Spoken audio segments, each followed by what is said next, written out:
এই ব্যক্তি ইস্তেগফারের আমলের সাথে আঠার মতো লেগে থাকবে, আঠার মতন যে লেগে থাকবে, উঠতে বসতে খাইতে শুইতে, অর্থাৎ 24টা ঘন্টা অল টাইম ঘুম বাদ দিয়া ইস্তেনজা বাদ দিয়া সব সময় শুধু ইস্তেগফার পড়বে।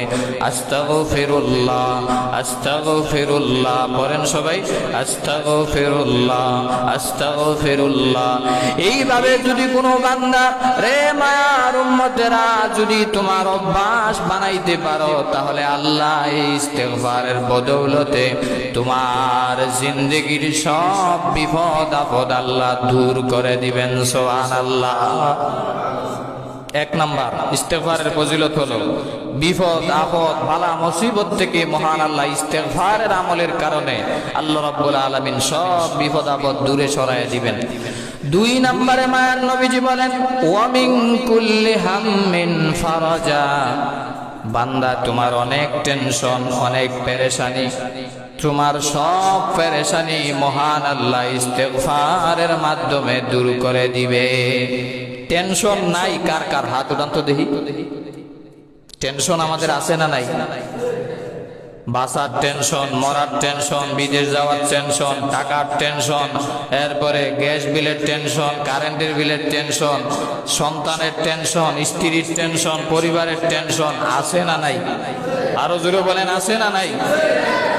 রাসূল বলেন রে মায়ার উম্মত ওয়া মিন কুল্লি হাম্মিন ফারাজা। তুমি যদি দৈনিক ইস্তেগফারের সাথে আটার মতো লেগে থাকতে পারো, আমি আল্লাহ রাব্বুল আলামিন তোমার সব টেনশন দূর করে দিবে। সুবহানাল্লাহ। 3 নম্বরে মায়ের নবীজি বলেন ইস্তেগফারের 3 নম্বর ফজিলত হলো আল্লাহর হাবিব বিশ্ব নবী হাদিস শরীফের ভিতরে বলেন ওয়া ইয়ারযুকুহু মিন হাইসু লা ইয়াহতাসিব।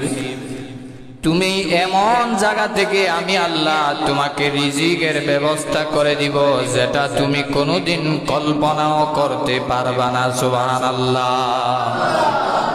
নিজে আমি ভুক্তভোগী, নিজে আমল করেন, নিজে ইনশাল্লাহ ফলাফল পাবেন।